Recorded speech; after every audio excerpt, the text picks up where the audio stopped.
Sala de Domingo. Parceria Santa Massa, Unimed Porto Alegre, Calçados Pegada, Farmácias São João, Stil e São José Industrial. Marcelo Debona. Boa tarde, 1h05, Sala de Domingo na Gaúcha deste 25 de julho de 2021, com tempo bom, 27 graus a temperatura em Porto Alegre. Pão de cebola, o lançamento saboroso da Santa Massa, é pão crocante recheado com creme de cebola, você precisa experimentar. Unimed Porto Alegre, cuidar de você, esse é o plano Dia dos Pais Pegada, marca da conquista. Rede de Farmácia São João, cuidar da sua saúde é a nossa missão. Stil com você no campo e no jardim. São José Industrial, implementos agrícolas de alta performance no campo. Nós estamos iniciando o debate do Domingo da Gaúcha, temos muitos assuntos e teremos um programa com 2 horas de duração. Nós vamos até às 3 horas da tarde com esse Sala de Domingo. Vamos estourar, hein? 2 horas de debate, estoura ainda, porque é muita lata. Maurício Saraiva, nós estamos em 3 frentes hoje, Maurício. Estamos aqui em Curitiba, 23 graus aqui na capital paranaense, 27 em Porto Alegre, e nós estamos também, é claro, em Tóquio, no Japão. E o José Alberto Andrade, a qualquer momento, dará o seu bom dia, 26 graus. 26. Quanto então, é que tá em Curitiba? Temperatura, 23 em Curitiba, Maurício Saraiva e eu. Zé Alberto o Maurício em Tóquio, tá 26. De touca, o Maurício. Tá de touca. 23 graus é gelo. Em Porto Alegre, Diogo Olivier, Simon Bianchini e Bruno Flores. 4 frentes, perdão. Porque nós temos em Caxias do Sul, Maurício Reolon. Deve ser a mais baixa de todas, Reolon. Boa tarde, qual é a temperatura por aí? Boa tarde, Debona. Aqui estamos no verão da Serra com 18 graus. Zé Alberto, não sei se tens acompanhado que os meteorologistas gaúchos, catarinenses, paranaenses e brasileiros estão alertando para essa semana que está começando, hein? O maior frio dos últimos 50 anos e há quem diga que é o maior frio do século. Tu quer que eu te diga quanto que vai estar em Curitiba a partir de quinta-feira, quando vocês dois não estiverem aí, Maurício? Não vamos estar aqui. Não, eu quero que tu 3 diga graus. Quanto vai estar em Porto Alegre quinta-feira. Não, vai ser por aí. Não, vai ser por aí. 0 grau a temperatura, mas aí a previsão de mínima em Curitiba é menos 3 graus, é um frio da região sul, geral aí. Tá, então a Serra Catarinense tem previsão quinta-feira, sensação, tá? Não é temperatura. Menos 25, sensação. Eu li. Zé Alberto! Diga lá, o silêncio que fez depois dessa sua informação. Silêncio parece total. O Inter e o Grêmio no campeonato. Assim, eu fiquei em silêncio para aproveitar os 27 graus aqui de Osório. Então, até essa onda de frio, eu vou aproveitando cada minutinho. É verdade. Zé Alberto, já na madrugada de segunda-feira, saudações olímpicas, teus destaques de abertura olímpicos com medalhas para o Brasil, Zé. Eu vou até porque o Sala de Domingo vai se ocupar bastante da dupla Grenal, do nosso futebol aí, tem assunto aberto, eu tenho acompanhado ao longe, mas tenho acompanhado. Eu acho que eu vou pelo futebol também. A seleção brasileira empatou com a Costa do Marfim, fez uma partida, foi uma partida que não foi bonita, mas eu gostei de algumas coisas que eu tomei como teste para a seleção brasileira. E algumas coisas eu vi como aprovadas, o Brasil tirou boas lições do jogo contra a Costa do Marfim. Pois o jogo cedinho da manhã desse domingo, com a expulsão cedo, né, do Douglas Luiz. O que ficou desse empate? Diogo Olivier, Maurício Saraiva, Maurício Reolon, Simon Bianchini, Bruno Flores. Segundo jogo do Brasil, agora com um empate. Olha, eu tenho a impressão que o Brasil fez a partida segura que o Zé está trazendo, que ele gostou, e eu também gostei da segurança do jogo do Brasil, mesmo com um a menos. Você vai descontar a Costa do Marfim? Pode descontar a Costa do Marfim, mas é um adversário que está na Olimpíada e já tivemos campeões africanos de Olimpíada, não é um boiadada que o Brasil enfrentava. E até o último momento do 10 contra 10, que já eram os minutos finais, o Brasil ameaçava tanto quanto a própria Costa do Marfim, que se deu conta que enfrentando o Brasil, o empate também não era ruim para ela não fez uma exposição demasiada e ainda dessa forma tomou 2 ou 3 contragolpes a partir do Antony. O Claudinho mais por dentro eu gostei do que pelo lado do campo. Não estou gostando do Matheus Cunha, é a segunda atuação menor do que ele pode do Matheus Cunha. O Santos parece nervoso. Nego velho, o Santos desse time, e parece nervoso. Toda bola que vai no gol, ele não faz a defesa com naturalidade. E no primeiro jogo tomou um gol de falha dele. Mas eu acredito que o Brasil passa com absoluta naturalidade e vai crescer no próximo momento, logo depois dessa primeira fase. O time está definido, porque o time foi o mesmo que começou muito bem goleando a Alemanha. Eu acho que um ponto positivo, tentando enxergar assim com um olhar mais positivo, foi o fato do Brasil não levar gol. Porque a ideia do André Jardine, o conceito dele de futebol é ofensivo. Eu já ouvi dele mesmo dizendo, olha, ajeitar um time de trás para frente, numa emergência, faz uma linha de 5, 6 lá atrás, e aí joga por 1 ou 2 bolas, tu organiza minimamente o time. Né? Mas a construção é mais complexa, e ele pensa em fazer isso no Brasil. É só tu ver o Brasil do meio para frente. De jogador assim, de marcação mesmo, ainda assim, olha, com alguns asteriscos, o Douglas Luiz. A partir daí, Antony, Richarlison, Claudinho, Matheus Cunha são jogadores de frente. E o Brasil não ter levado gol, depois daqueles 2 gols de susto contra a Alemanha, acho que foi importante para o Brasil, dentro dessa ideia de futebol ofensivo com equilíbrio, sabendo se defender. Pois isso foi uma coisa que eu gostei muito, viu? Eu gostei muito do Brasil hoje. Embora não tenha a vitória, a observação que eu fiz do Brasil é a observação de, vendo o jogo de hoje, projetando o que vem pela frente. O Bruno Guimarães, para mim, talvez ele tenha sido o melhor jogador em campo. A gente até não votou no melhor em campo, mas deveria. Sempre faço isso, sempre faz isso. Eu estou votando de maneira com delay ainda, porque aí em Porto Alegre ainda é o dia do jogo. Eu acho que o Bruno Guimarães, especialmente depois da saída do Douglas Luiz, ele se manteve como o único homem, o único volante, mas ele não é um volante de marcação, ele não é primeiro volante, e no segundo tempo, ele, mesmo sendo o único volante, ele foi para frente, fez jogadas de criação e funcionou como meia, articulou. Isso me chamou muito a atenção positivamente. E agora ele vai ter como companheiro dele, o Mateuzinho, porque foi expulso o Douglas Luiz, e eles vão recompor um meio-campo que já jogou junto no pré-olímpico. Ontem eu acompanhava uma manifestação até no Jornal Nacional do André Jardine, e a sonora, pelo menos a reprodução da entrevista, era sobre a dificuldade de enfrentar um adversário africano que, além da questão física, que eles têm um bom porte físico, eles não são tão presos às questões táticas, então a qualquer momento eles podem surpreender. E acho que essa expulsão cedo, do jeito que foi, a 13 da etapa inicial do Douglas Luiz, desmanchou qualquer tipo de jogo da seleção brasileira que conseguiu suportar dentro da possibilidade. Então acho que esse empate em condições adversas é salutar, e eu também tenho curiosidade para ver o Matheus Henrique, porque no Grêmio ele não vivia o seu melhor momento. Quem sabe na seleção brasileira, em uma outra esfera, com jogadores até de melhor nível hoje que o Grêmio tem, ele possa voltar a ser aquele velho Matheus Henrique que a gente viu em 2018 principalmente, mas há um ano e meio mais ou menos, não tem rendido quase nada no Grêmio. Não entrou ainda, né? Nem contra a Alemanha, nem hoje. Mas recebeu elogios do Branco, né? Pro Rodrigo Oliveira. Hoje ele não entrou, eu me arrisco a dizer que hoje ele não entrou porque ele não estava no banco. O André Jardine optou por deixar o Gabriel Menino, que tem dupla aptidão, ele é lateral e também joga no meio campo, e quando deu a expulsão, logo em seguida ele chamou o Gabriel Menino, mas achou que não devia e acabou não entrando o jogador. Se o Matheus Henrique tá, ele talvez não pensasse muito, ele botaria provavelmente o Matheus Henrique no time. Eu acho que essa é uma situação interessante, Zé, porque daqui a pouco 70%, 80% dos casos o técnico teria recolocado um volante no campo, né? E vendo a situação do jogo, o André Jardine optou por manter essa formação ofensiva do meio para frente. O Bruno Guimarães, de fato, tomou conta do meio campo, e eu acho que essa é uma grande notícia não só para a seleção olímpica, mas também para a seleção do Tite, que tem uma grande dificuldade de encontrar um segundo volante pós-Copa do Mundo.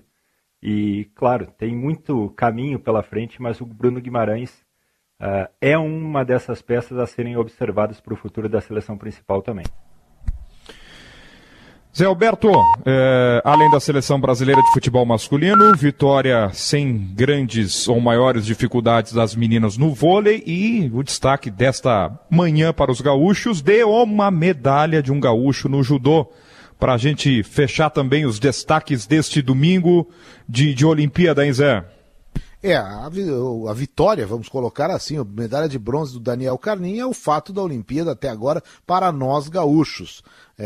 Primeira medalha, é o primeiro gaúcho a ganhar uma medalha individual, gaúcho de nascimento, a ganhar uma medalha individual em Jogos Olímpicos, a medalha de bronze hoje. Porque nós tínhamos a Mayra Aguiar, uma gaúcha, que ganhou 2 medalhas individuais. Do bronze também no próprio judô, mas do resto eram gaúchos em esportes coletivos, ou gaúchos em esportes com combinação, mas acho que nem tinha, era só esportes coletivos mesmo, individual é o primeiro. Nas mulheres é que a gente tem o caso também da Fernanda Oliveira, que ganhou na vela em dupla, até a dupla não era uma dupla gaúcha naquela época lá em Pequim, mas ela tem uma medalha que é quase individual, né? Porque é dupla do barco. Mas é legal demais. O Carnin não era dos favoritos a ganhar medalha, ele é candidato. E o judô aqui tem o seguinte, não tem pra ninguém, é Japão na cabeça. O pior resultado do Japão até agora em 4 categorias que já foram disputadas, ontem e hoje, ainda contando o domingo, o pior resultado do Japão foi uma medalha de prata, os outros 3 foram de ouro. Nossa. O objetivo deles é ganhar todas as medalhas de ouro. A de prata já vai ser considerada daqui a pouco um fracasso aqui no Japão. Mas o Ted Rinné tá aí, né, já? Tá, mas aí é que tá, é a grande expectativa que se tem. Esse eu quero porque ver. O Ted Rinné, a luta que ele perdeu depois de ter ficado quase 10 anos sem perder, foi para um japonês. Esse cara é um absurdo, é um fenômeno, é realmente uma das grandes lendas do esporte em todas as modalidades, né? É impressionante, porque ele é muito forte, muito alto e é ágil, né? Tu olha assim, parece invencível, né? Esse é um personagem. Mas japonês, né, Zé? Sabe como é que é? O Ted Rinné, por ser da categoria mais pesada, ele luta no último dia das lutas individuais. Depois disso, só tem a novidade desse ano, que é a competição por equipes também. Ele vai lutar com o Rafael Silva, o Baby do Brasil, que faz a categoria com o Ted Rinné. Francês, que a gente acabou não dizendo, né? Um judoca francês. Muito bem. Zé Alberto, me dê as coordenadas aí.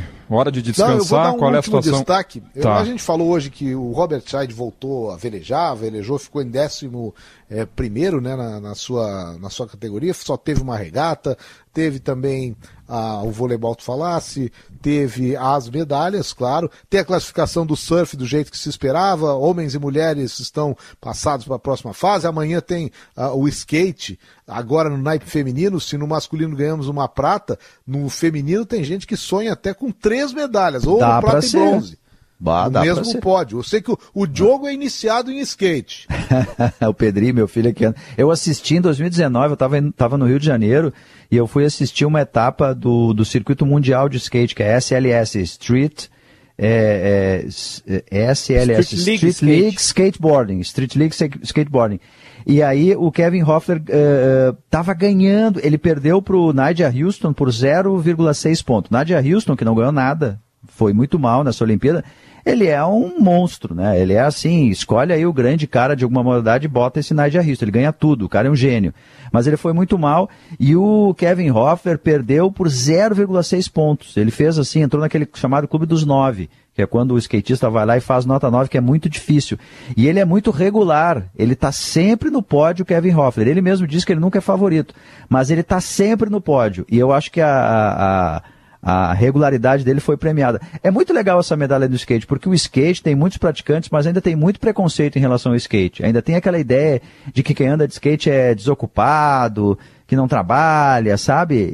E o skate com status olímpico vai ajudar a acabar com esse preconceito. Porque é justamente o contrário. A minha versão de desocupado é outra. A minha versão de desocupado é o cara que vai para um aeroporto agredir verbalmente, xingar quem está viajando para trabalhar, quem vai para frente de um centro de treinamento ao invés de trabalhar e xingar os caras que estão trabalhando. Isso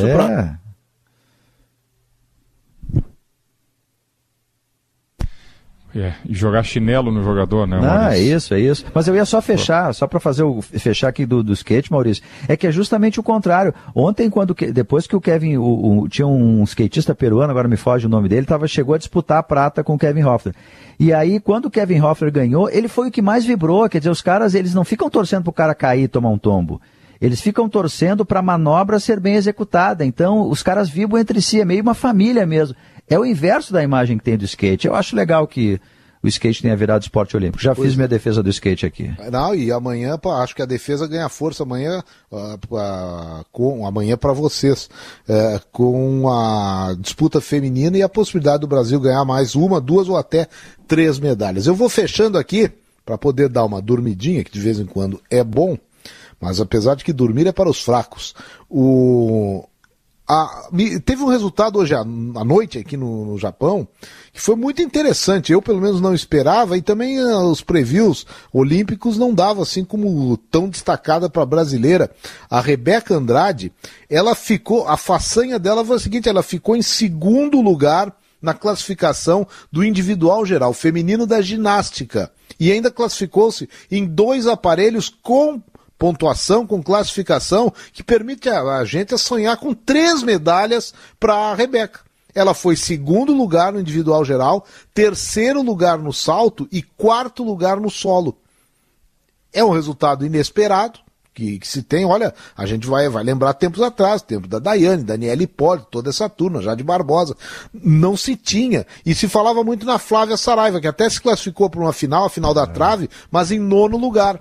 Então, olha aí, para mim, uma das notícias do dia, até porque foi das últimas notícias, foi a belíssima classificação da Rebeca Andrade. Daqui a 3 dias tem as finais por aparelhos e a final do individual geral. Quem sabe aí o Brasil possa buscar 1 ou mais medalhas onde não se tinha tanta certeza. Se falava mais no masculino, que ainda tem, principalmente o Arthur Zanetti disputando, e se tem a decepção com o resultado do Arthur Nori na ginástica artística, meus amigos.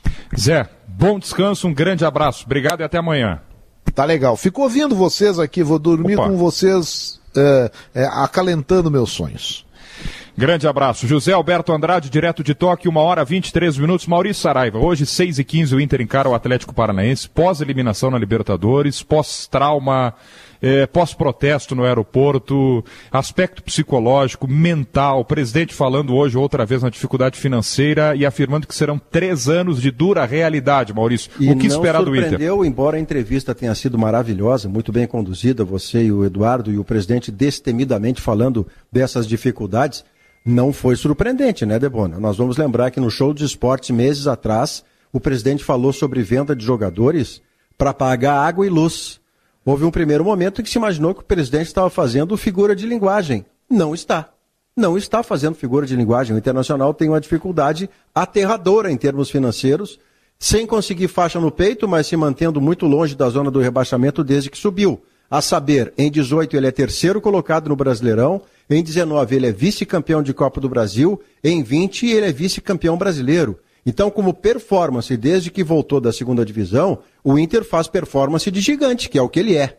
Mas financeiramente, talvez o Marcelo Medeiros, nessa angústia, nessa ânsia de colocar o time com uma faixa no peito, na sua gestão e para livrar de vez a pecha do rebaixamento, talvez tenha avançado em limites financeiros muito longe de venalidade, vamos deixar isso muito claro, muito longe de meter a mão no cofre do clube, nada disso. Avançado, tipo, eu quero botar um resultado de campo, vou contratar um jogador, é arriscado, o dinheiro pode faltar, mas eu vou porque daqui a pouco eu sou campeão e recupero isso com quadro de sócios, e essa aposta, para quem veio imediatamente depois, acaba resultando em dificuldade, em precariedade financeira. Ao mesmo tempo, e aí eu gostaria de ouvir todos os nossos companheiros que estão no debate, com este elenco, o Inter foi vice-campeão brasileiro e ganhou o reforço do Tyson. Então, com este elenco, o Inter não pode ser candidato à zona do rebaixamento. Não pode. E nem é. Acredito que se o Inter conseguir zerar o quesito emocional desde a quinta-feira para agora, ele vai ter que lembrar, cada jogador vai ter que lembrar, que acabou de fazer o Internacional, Debona, a sua melhor atuação com o Diego Aguirre, que era para ter vencido o jogo com direito a pênalti perdido. Então, a produção esteve presente, o que não esteve presente foi o resultado. É diferente da cena do Grêmio, onde não há o resultado e não há o desempenho. E uma outra diferença cruel, que angustia gremistas em geral, o Grêmio já está numa zona onde o Inter não quer entrar. Essa diferença é bem importante. Então, se o Inter livrar o quesito emocional do jogo para o jogo de hoje, daquilo que aconteceu, dessa chinelagem de 3 desocupados indo para o aeroporto cometer grosserias, o Inter hoje tem chance de pontuar contra o Atlético Paranaense e não está nada proibido de vencer. E aí, Diogo, turma toda, Maurício Reolon, Simon, Bruno... Deixa eu pegar a ficha aqui então, gente. Bom, com relação ao Inter, sem gestão não há solução. Esse é um mantra que já é real no futebol brasileiro. É só olhar o Flamengo e o Palmeiras. O Flamengo e o Palmeiras tinham problemas de gestão. O Palmeiras primeiro tinha o dinheiro da Parmalat, mas não deixou nada de gestão depois disso. Hoje é muito diferente com a Crefisa, que é a sua patrocinadora. Fez estádio novo, reformulou completamente as categorias de base, ganha tudo na base lá em São Paulo. É uma outra ideia. O Flamengo é a mesma coisa, né? Parou de gastar como gastava até com água, com vazamento de água na piscina olímpica, 1 milhão por mês, era um absurdo. E aí se remodelou, olha onde ele está. E olha o que aconteceu com o Cruzeiro, que está aí lutando para não cair para a Série C. Olha o que aconteceu com o Botafogo, enfim. Então, sem gestão não há solução. O Inter vai ter que trabalhar a gestão de forma muito radical, com o CEO Giovanni Zanardo, que é um cara muito sério e não transige nessa questão de arrecadar e de pagar contas. Eu até acredito que o Inter vai passar dos 90 milhões de venda de ativos, vendendo jogadores e pegando um mecanismo de solidariedade aqui e ali, quer dizer, vai passar dos 90, especialmente se vender o Yuri Alberto. Vai passar fácil. O problema que eu vejo, Maurício, do Inter, é que, assim, para lutar contra rebaixamento, eu acho que o Inter sobra. Agora, é um fato que este elenco do Inter, nos momentos chaves de temporada, de situação de jogo, sim, na hora de decidir, ele tem uma questão mental que é muito, muito pesada e que ele não consegue ultrapassar. Né, Diogo? Ele não tem protagonista, é um time, é um elenco que desde 2018, com as mudanças que foram acontecendo, mas uma base sempre mantida, é um elenco de campanhas. E essa é a boa notícia, a gente falava no Sala de Sexta, tentando dar algum alento, né, para colorados recém-eliminados. O alento é o seguinte, este grupo já mostrou que campanha ele sabe fazer.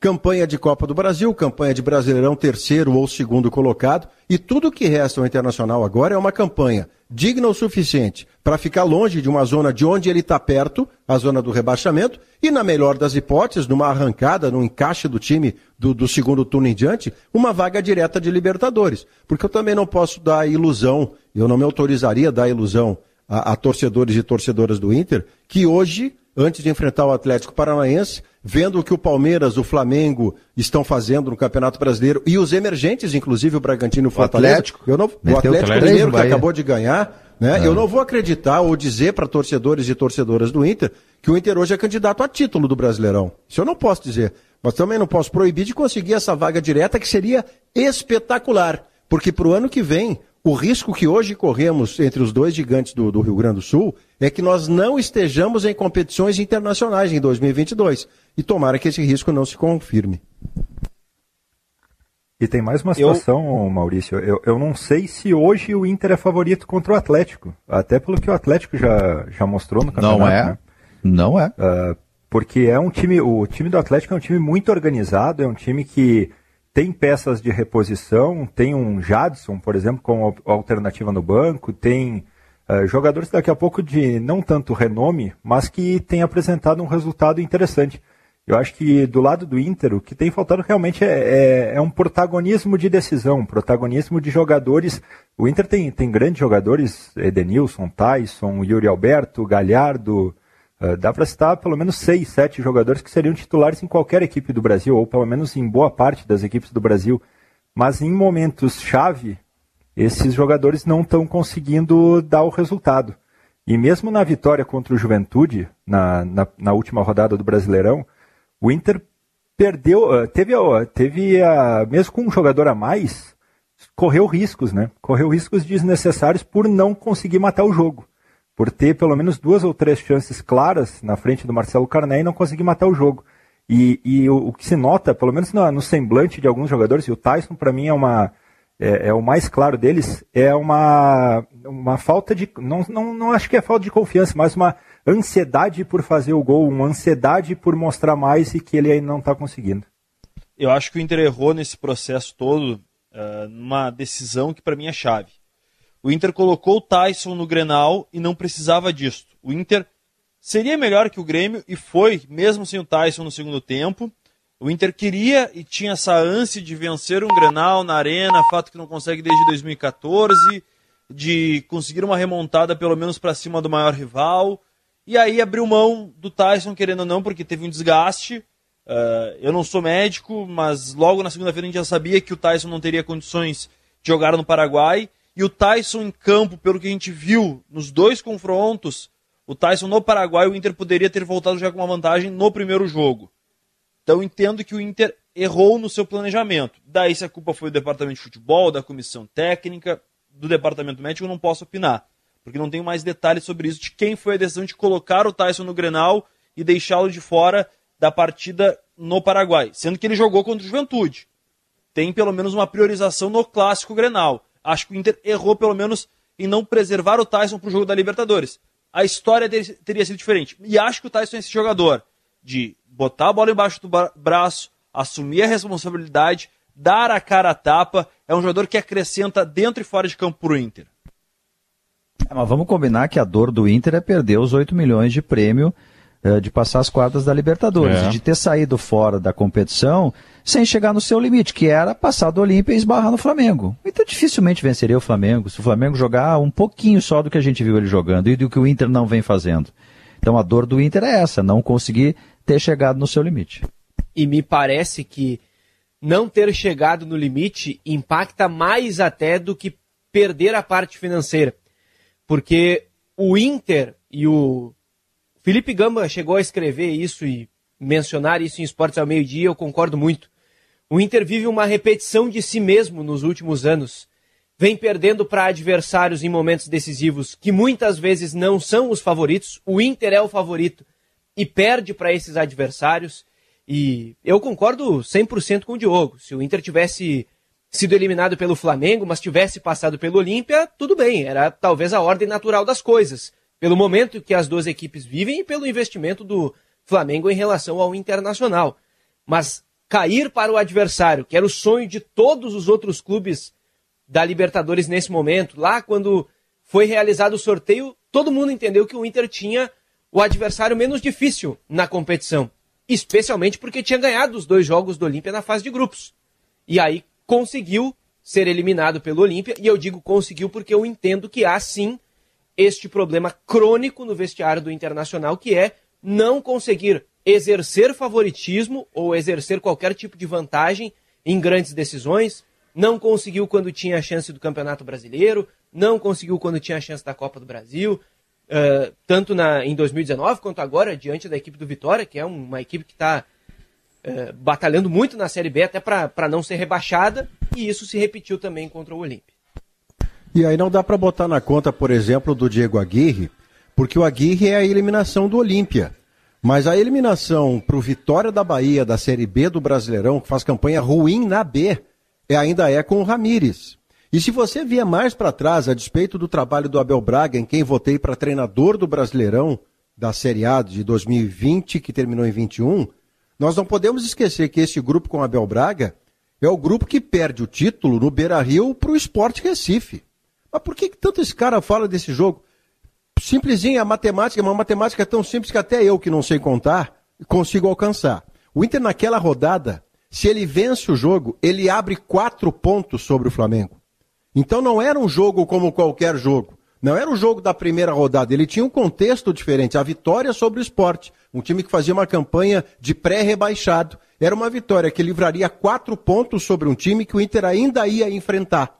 Quando você perde para o Sport Recife, você fica ao alcance do Flamengo, e aí a lógica é o Flamengo ganhar. Eu não vou entrar na vida se foi expulso, se devia ter sido expulso o Rodinei ou não, porque eu já vi aquele mesmo lance ter cartão amarelo, mas também já vi ter cartão vermelho. E eu não vou entrar na sinistrose que queriam roubar para o Flamengo ser campeão, porque eu não acredito nesse tipo de bobagem.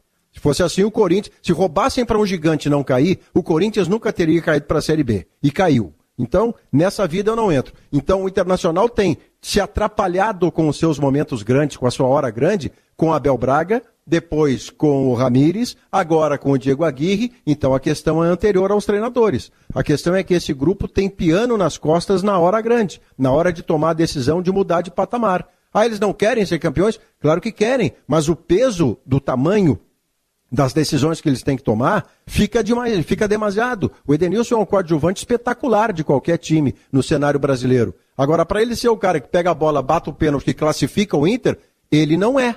Ele pode ser em 22? Pode, porque ninguém está... Não é uma casta indiana, né? Você não é coadjuvante para o resto da sua vida. Haverá um momento em que você muda. O Adriano Gabiru não foi protagonista no Mundial? Então, você pode dar este salto. A questão é que em 2021, ninguém no Internacional deu este salto. Não é o Galhardo, que é um jogador que ao longo da carreira sempre foi um coadjuvante bom, mas nunca foi protagonista.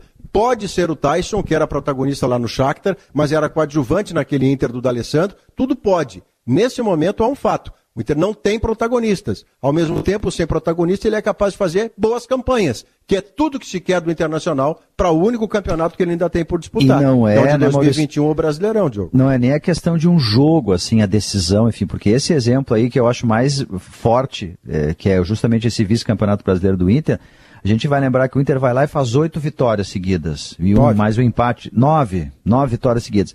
E aí quando tá na liderança, agora, faltam 5 jogos, aí começa. Aí não ganha do Atlético Paranaense, na Arena da Baixada, que estava mal naquele momento, não ganha do Corinthians, que estava muito mal naquele momento, perde pro Sport, né? O Inter vai tendo problemas, sabe? Vai entregando pontos, justamente na reta final, não é nem um jogo só.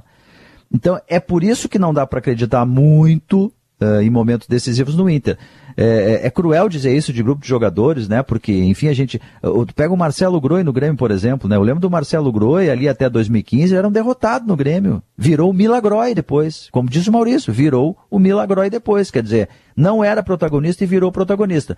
Mas só quem pode dar essa resposta são os jogadores do Inter, né? Fazendo o seu papel. Não tem mais ninguém que possa fazer. O mais importante quando a gente diz isso é não, pelo menos da minha parte no microfone, e o Diogo está indo nessa levada, é não condenar eternamente o cara que sempre foi coadjuvante, sempre será. Não, ele pode virar um protagonista. O que está acontecendo nesse momento é que nenhum virou.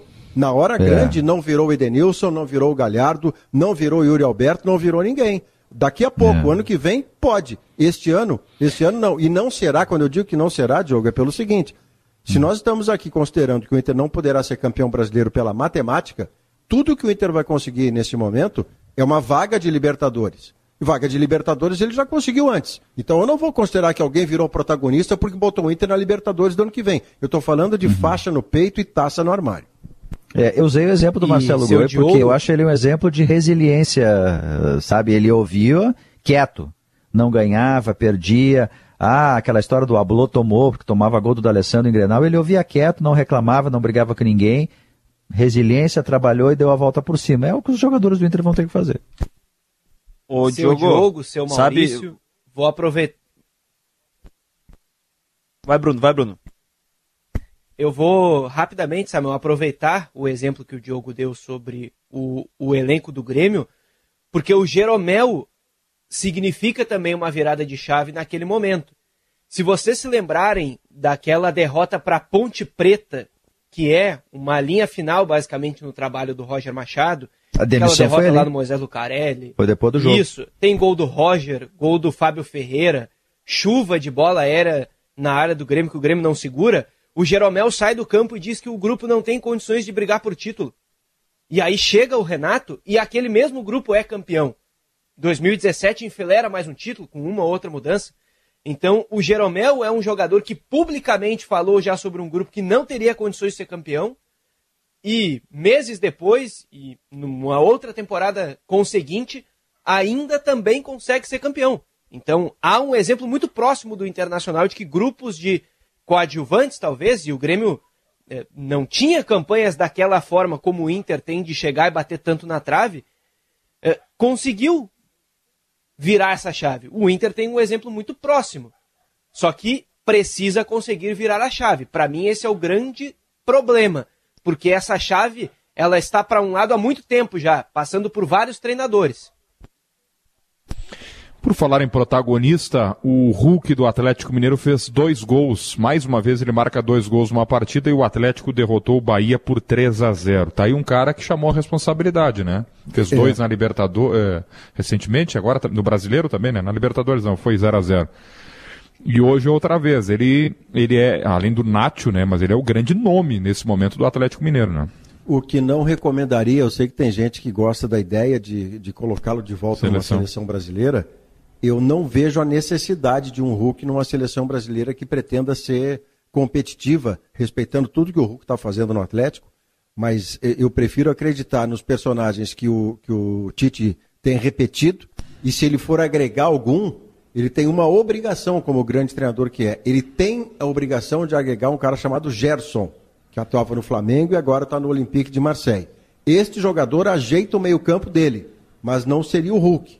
Mas para Campeonato Brasileiro, que ele está fazendo com o Atlético Mineiro, o Atlético ainda oscila demais, né, Debona? Quem viu o jogo contra o Boca, por exemplo, a classificação veio porque, de novo, por um pé teve um cara impedido, um empurrão lá ao cá, é do jogo, o árbitro acertou, mas o Atlético não conseguiu ser melhor em campo do que um time que é inferior ao dele, o Boca Juniors. Ele sofreu para enfrentar toda o mantra de Boca Juniors jogando no Mineirão. Então o Atlético eu ainda nem tenho na conta de um candidato como o Palmeiras ao título brasileiro, que mesmo quando não joga bem, vence, como ontem contra o Fluminense, e o Flamengo do Renato Portaluppi vai crescer demais, porque esse é o Flamengo dos sonhos do Renato Portaluppi para comandar, de encostar nos caras medalhões e dizer assim, escuta, vem cá ver meu DVD, e todo mundo gosta desse clima, e eles vão jogar pelo Renato, aquilo não vai virar galhofa nem bandalha. O Renato vai ter desses jogadores do Flamengo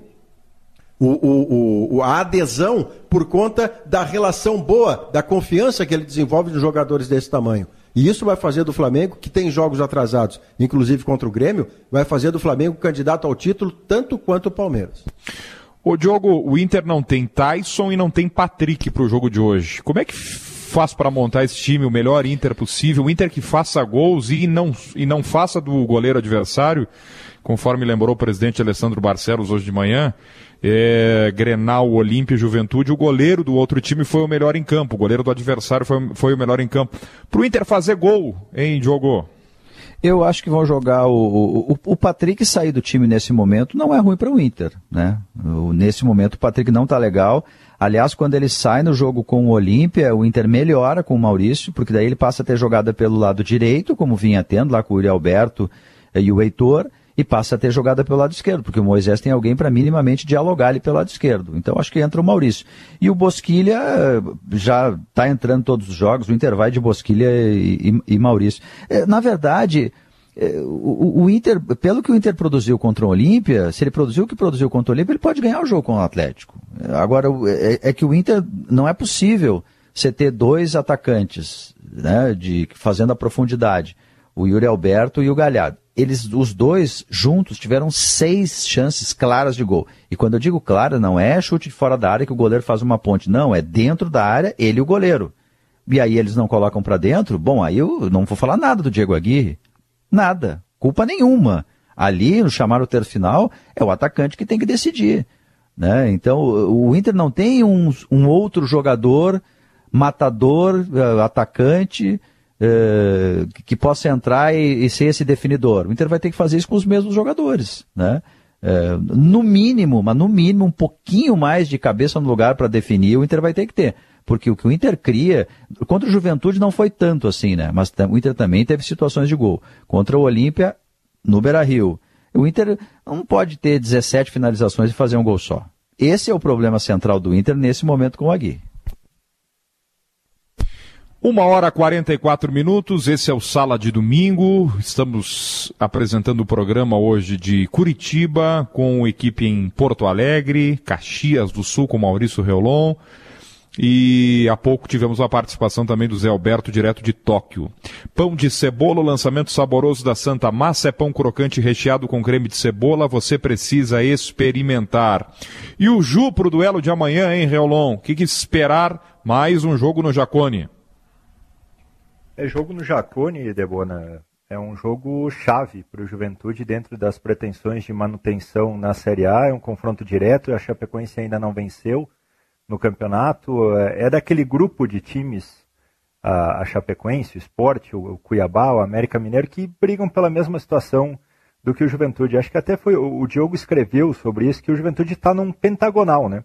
Porque dificilmente o Grêmio, o São Paulo, vão permanecer ali na zona de baixo, eles têm potencial para subir. Então, dentro desse pentagonal entre equipes, e daqui a pouco o Atlético Goianiense está quase querendo se candidatar a um hexagonal, que também está numa sequência ruim. Mas o pentagonal seria América, Juventude, Cuiabá, Sport e Chape, isso, né? Isso aí. Os 5 times que teoricamente têm menos recursos, tem times mais limitados tecnicamente, dá para se dizer assim. Pois é, Roloma, eu concordo com você plenamente sobre esse você e o Joe que falam do pentagonal, das marcas menos votadas, das camisas mais leves, que não envergam o tal do varal. Eu concordo plenamente que eles são pré-candidatos a rebaixamento, o que inclui o nosso Juventude, que recém subiu da B para A. Mas eu não posso esquecer que anualmente um grande se candidata no campeonato da desgraça aí, no campeonato da penúria. Nesse momento, são 2 grandes candidatos. 2 grandes candidatos. O Grêmio que está dentro da zona do rebaixamento jogando nada, e o São Paulo que melhorou, mas não melhorou o suficiente para se afastar dessa zona do rebaixamento. Se você quiser incluir um terceiro gigante, o Internacional está muito perto da zona do rebaixamento.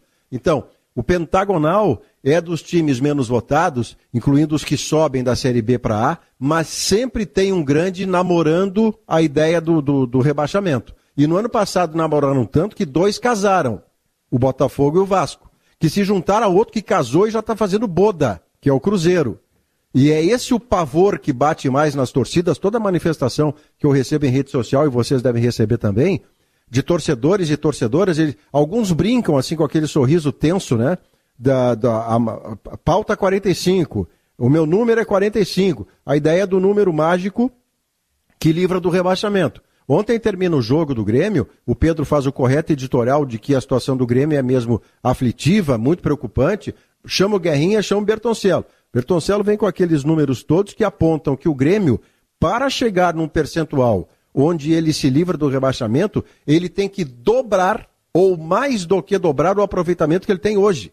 É um aproveitamento que hoje seria o do Fluminense,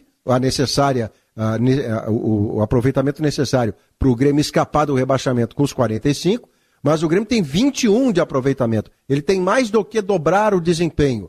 E aí o que me preocupa, e eu sei que a gente vai falar mais de Grêmio daqui a pouquinho, mas o que me preocupa é que a entrevista ontem, tanto do Marcos Herrmann, não foi boa, mas a do Luiz Felipe não foi melhor. A do Luiz Felipe comemora empatar posse de bola com o América Mineiro na Arena. E em momento algum, por maior que seja o contexto de dificuldade do Grêmio, você comemora empatar posse de bola com o América Mineiro, tanto mais se você não ganhou do América Mineiro. Era mais fácil você comemorar ter tido 20% de posse contra o América e ganhar de 1-0, porque o resultado levaria você para uma outra situação. Mas não, o Grêmio não só não desempenha, como não alcança o resultado. E é contra o América que 4 dias antes tinha perdido em casa para o Sport Recife. Então não há como salvar ontem.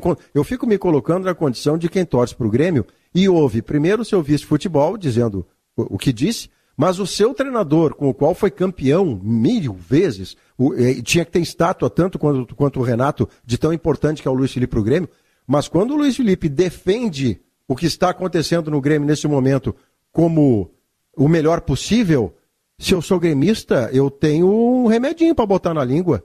Porque não, o que eu espero do meu treinador é a indignação de dizer, não, eu reconheço que está tudo errado. Eu reconheço que nós ainda não encontramos a mão. O que eu peço é paciência. Alguma coisa no sentido que diga, eu estou vendo a mesma coisa que vocês. Mas quando vem o Luiz Felipe e fala, não, antes tinha 7 jogos de 2 pontos, o Grêmio era propositivo, agora está melhor. Melhor? O Grêmio acaba de ser eliminado, Maurício, pela LDU na Sul-Americana. O Grêmio acaba de empatar com o América Mineiro, quase perdendo. Aos últimos minutos do América, ele troca o Wagner Mancini, troca defensores por atacantes, porque ele vê que pode ganhar do Grêmio na Arena.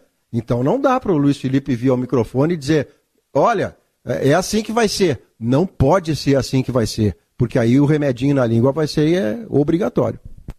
E me lembrou, Maurício, o mesmo discurso que o Filipão tinha o ano passado. Com o Cruzeiro, o Juventude foi ao Mineirão, empatou com o Cruzeiro, teve pênalti perdido pelo Renato Cajá na oportunidade, e foi melhor do que o Cruzeiro em boa parte da partida. E depois do jogo o discurso foi o mesmo. Foi de que o Cruzeiro tinha conseguido, dentro das suas dificuldades, dentro das suas limitações, pontuar. Pontuar que naquele momento era o mais importante para sair da zona de baixo da tabela. Então, de novo, é um discurso repetido, só muda o cenário e a equipe. Eu falei, o Relon, falei também, Maurício, e Diogo, eu falei com um ex-jogador do Cruzeiro que trabalhou com o Filipão, tá? E perguntei o que ele esperava, o que ele projetava. Até não vou revelar o nome do jogador porque ele não me deu ok, mas enfim. Ele me disse, se os caras comprarem a ideia dele, é um cara que vai ajudar o Grêmio a sair dessa situação. Então, dá para sim comparar a situação do Filipão, do Cruzeiro ano passado, com o que ele está passando hoje no Grêmio. O Cruzeiro ano passado teve um agravante, que nesse ano não teve, e está pior, né? Que foi iniciar o campeonato com menos 6 pontos por punições da FIFA. O Cruzeiro também estava envolvido com outras questões extra-campo, só que o Grêmio não passa por isso. O Grêmio é um time que, querendo ou não financeiramente, está muito bem na comparação com os demais clubes.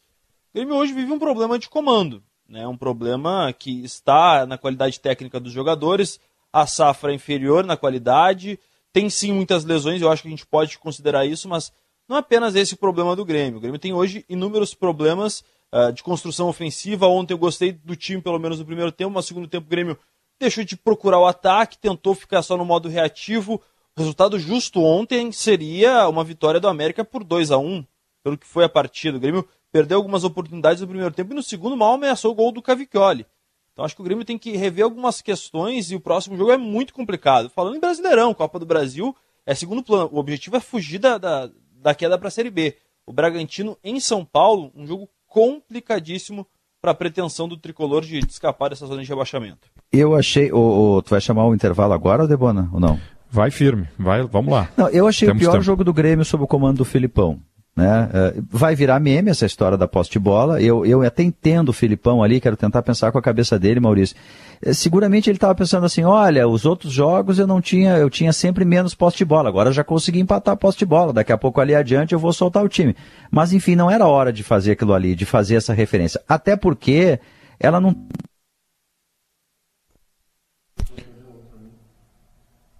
Perdemos o Diogo Oliveira, né? Perdemos, né? Estamos no ar. Fala mais alguém aí para ver se a gente está com retorno. Estamos no ar. Tá bom. O Diogo que saiu no meio do... Deixa eu só fechar então, aproveitar o Debona, fechar sobre o Juventude. Vai firme. O Juventude enfrenta a Chape e tem um problemão. Na verdade são 6 desfalques.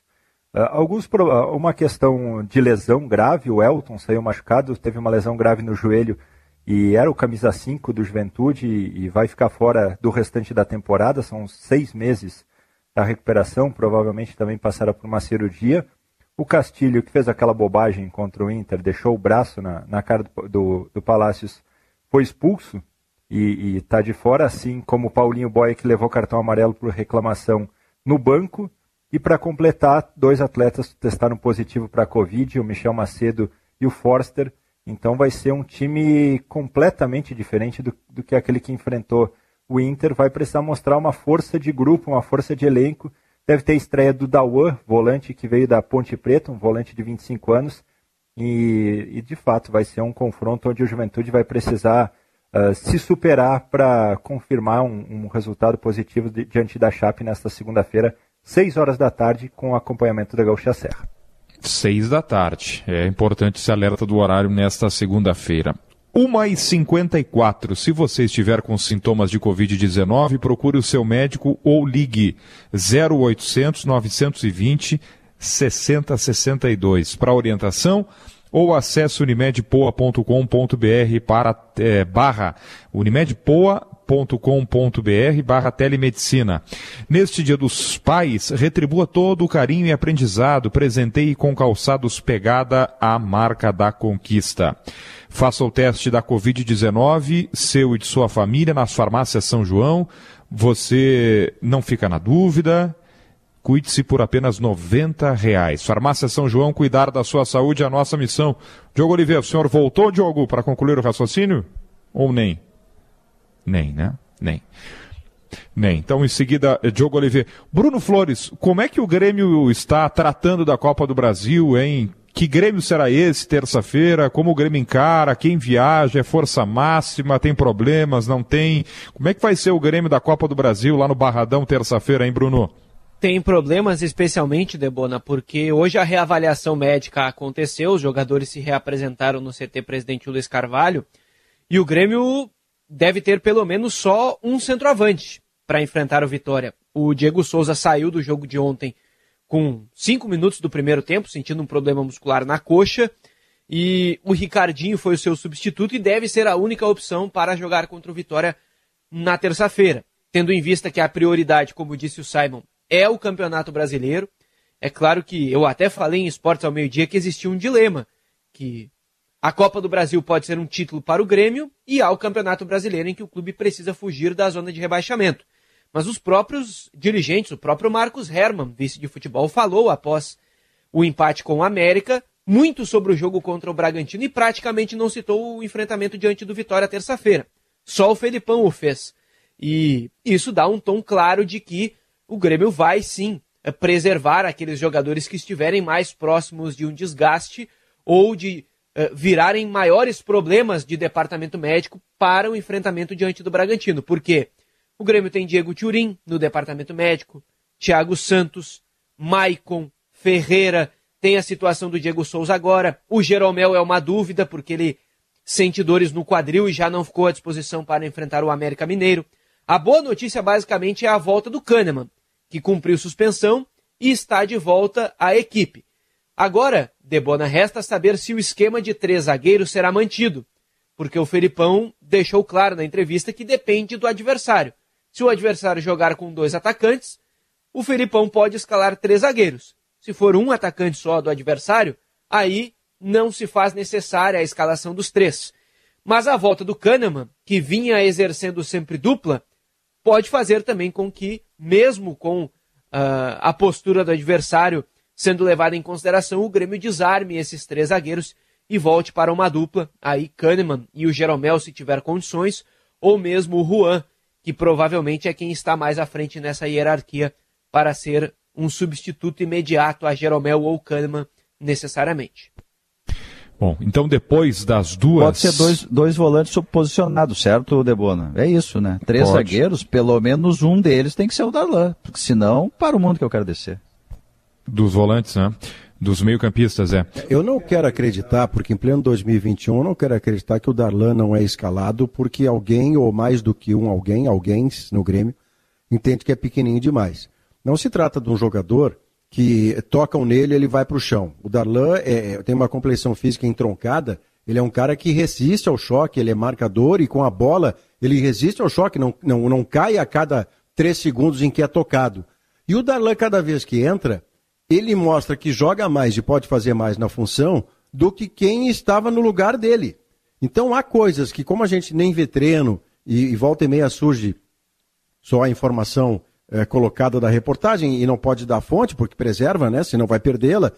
Mas que outra razão pode haver para o Darlan ser tão pouco aproveitado depois das vezes em que mostrou que pode e deve ser aproveitado? Ontem, por exemplo, Debona, ele entra e a melhora do Grêmio é automática. O primeiro ou segundo lance dele é uma enfiada de bola que resulta numa chance de gol. Então, por quê? O que falta? Falta altura? Não posso crer.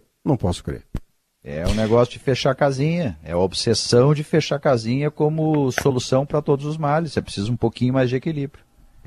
Então depois das duas, a gente vai fazer a pausa agora. Tá, vai lá. Desculpa, Debona, só para nessa questão de... Eu até fui pesquisar rapidinho aqui nessa questão de altura, não estou querendo, claro, comparar jogadores, mas Iniesta e Xavi tinham 1,70 m, não eram altos. Pois é.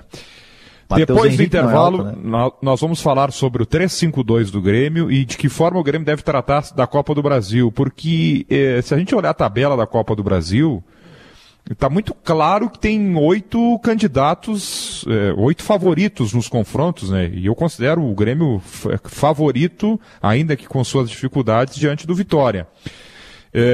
Vamos fazer essa projeção em seguida aqui no Sala de Domingo, mas eu quero destacar que acaba de sair do forno caderno digital exclusivo para assinantes de GZH e 0 Hora. Pode ser acessado com tudo, absolutamente tudo que aconteceu na madrugada olímpica. E a capa tá linda, tá maravilhosa, com o gaúcho Daniel Carnim, 23 anos, missão cumprida, beijando a medalha de bronze. Tem a capa aqui do brasileiro que faz história ao levar prata no skate. Muito material especial produzido nesse caderno digital, exclusivo para assinantes de GZH e 0 Hora, que já pode ser acessado. E aí tem um resumo completo, os principais destaques. Agora o sonho é real. Acesse, confira e fique ainda mais por dentro dos Jogos Olímpicos de Tóquio. Notícia na hora certa, intervalo. Já voltamos com Sala de Domingo.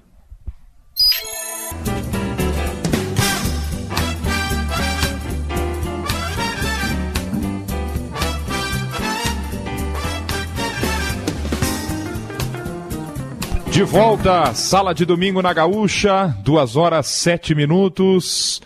Em Curitiba, a temperatura agora de 24 graus. Me dá um tempo e um placar da temperatura do clima agora em Porto Alegre. Aqui o dia está escandalosamente lindo, né? Tá. Nossa Senhora. Porto Alegre também tá, né? Deixa eu atualizar aqui. 28 já em Porto Alegre? Poxa vida. Mas tá fechando o tempo, viu? Eu tô olhando aqui, não tem nuvem amanhã, no céu, né? aqui no bairro Batel não tem nuvem no céu, um monte de gente se exercitando perto da Praça Japão, que fica bem em frente ao Hotel do Internacional. É um lugar bem bonito aqui, o bairro Batel. Corresponderia ao Moinhos de Vento, Higienópolis, Petrópolis de Porto Alegre.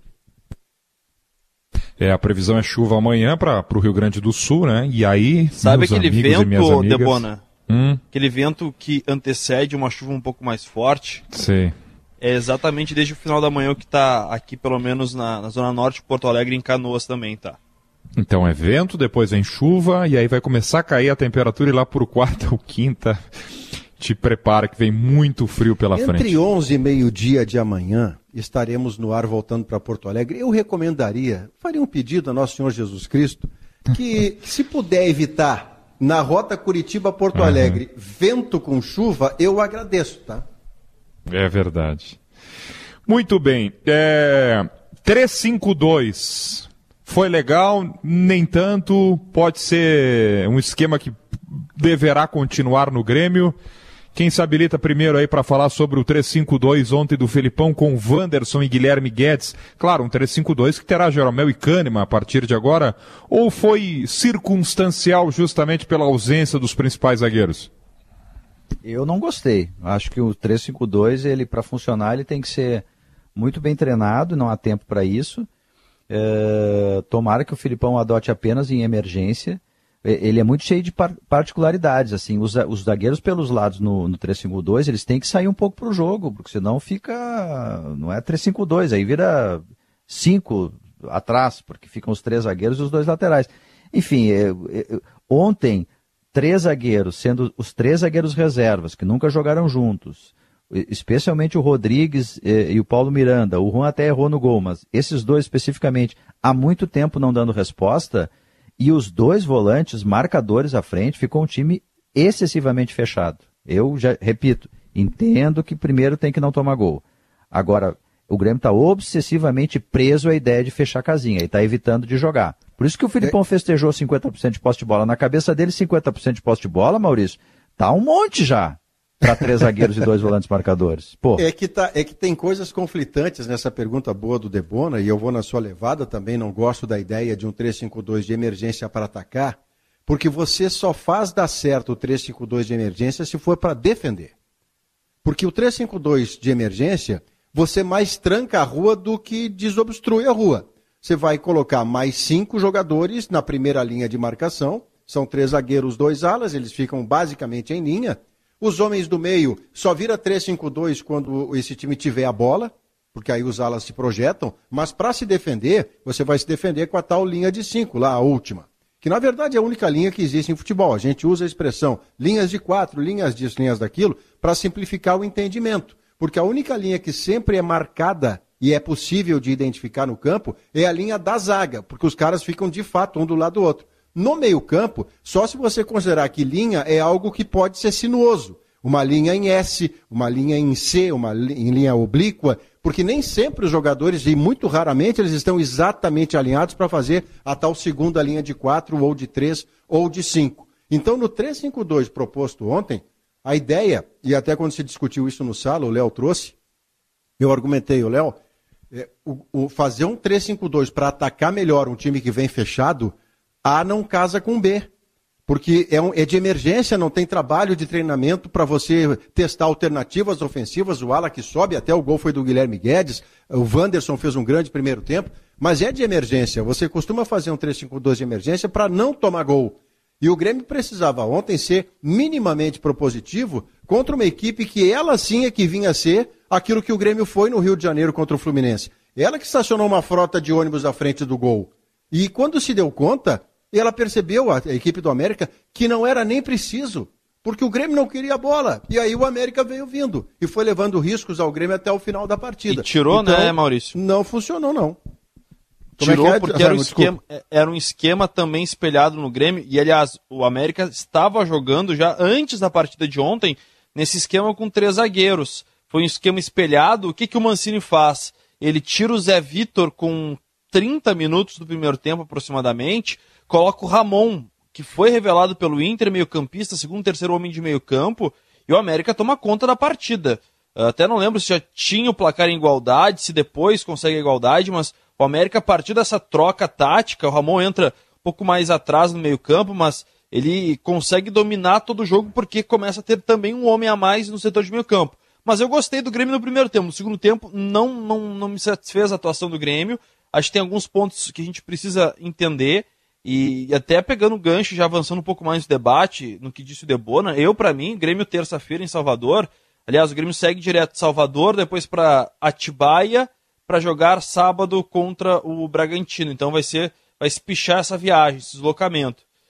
Eu, contra o Vitória em Salvador, usaria poucos titulares. Colocaria um time predominantemente reserva. Prioridade do Grêmio tem que ser o Campeonato Brasileiro.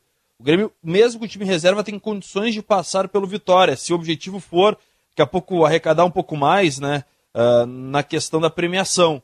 Mas o Grêmio, mesmo com o time reserva, pode fazer frente ao Vitória na Copa do Brasil e depois ver o que vai dar nessa competição. Mas a prioridade do Grêmio tem que ser o Brasileirão. Se tem pouco tempo para treinar, treina o time titular para jogar sábado. Essa tem que ser a prioridade no momento.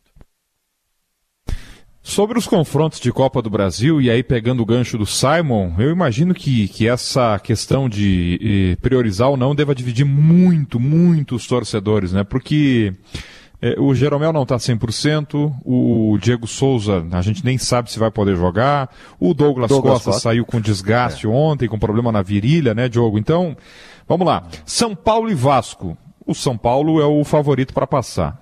Fluminense e Criciúma, o Fluminense. Fortaleza e CRB, o Fortaleza. Flamengo e ABC, o Flamengo. Atlético Paranaense e Atlético Goianiense, eu acho que o Atlético Paranaense, né? Atlético Mineiro e Bahia, deve passar o Galo. Santos e Juazeirense, deve passar o Santos. Bom, e mesmo que o Vitória tenha eliminado o Inter, até pelas fragilidades do Inter, que tomou 3 gols do Vitória no Beira-Rio, o Vitória que está lá lutando para não cair para C do Brasileiro, o Grêmio deve passar. Agora, como encarar esse jogo de terça-feira, tendo em vista a sua situação no Campeonato Brasileiro e um confronto muito difícil que é esse de sábado contra o Bragantino? É a escalação do CK, né? Velho e bom examezinho. Se você tiver, como disse o Simon, na levada da prioridade ao brasileiro para evitar o pior, que é cair. Um terceiro rebaixamento ao Grêmio não faz sentido, né? Se olha o Grêmio campeão de Libertadores, campeão de Copa do Brasil, depois de campeão de Libertadores, semifinalista de Libertadores, no meio disso uma estátua para o Renato, porque o conjunto da obra é espetacular, não dá para cogitar um terceiro rebaixamento do Grêmio na sua história, isso não faz o menor sentido. Então, a prioridade tem que ser o brasileiro. Ao mesmo tempo, se você chega a ser eliminado pelo Vitória, o emocional que já está no subsolo, o que vem depois do subsolo mais para baixo? Eu nem sei dizer que peça é essa. É porão, subsolo, não dá para ser. É o pré-sal, Diogo. Pois é. Então tem que evitar pré-sal emocional. E evitar pré-sal emocional, por exemplo, é não ser eliminado pelo Vitória da Bahia, que está perto da série, da zona do rebaixamento, da B para C. Agora, por que se tem o CK? Porque todo titular que estiver remotamente arriscado a ter uma lesão, que o tire dos jogos do Brasileiro, ele não pode jogar na terça-feira. Mas todos os que estiverem em condição têm que jogar. Porque aí isso que o Simon prega do treino da repetição para poder fazer um desempenho melhor, aí você vai usar o jogo com Vitória, com os seus titulares, o máximo possível dentro da condição ideal, para treinar. Só que vale ponto, só que vale dinheiro, vale uma grana de passar de fase. Você não pode preservar por preservar. Vai lá no CK. O cara tá bem, tá? Vou pegar o Fernando Henrique. Tá bem, Fernando Henrique. Não, mas não preserva porque ele pode... Domingo eu preciso dele. Não, se ele tá bem, ele joga porque ele virou meu titular. Vamos para outro nome, Douglas Costa. Douglas Costa tá com uma lesão, ele saiu ontem até com um desconforto muscular. Bom, Douglas Costa eu não posso ir porque se ele jogar lá e eu perco por um mês, bom, eu já tô sem o Ferreira, aí eu começo a desandar irreversivelmente. Então é um toque, é uma pedra de toque aí, Simon, do caso a caso e botar tudo na mesma mesa, treinador, fisiologista, e vai fazendo o escrutínio, assim, sabe? Como se passasse uma radiografia no organismo de cada jogador, porque perder pro Vitória em cima de empatar com o América Mineiro, aí, ai Jesus. Ô, seu Maurício, o Grêmio já fez isso, né, Diogo, contra a LDU, preservando 3 jogadores até mesmo da viagem.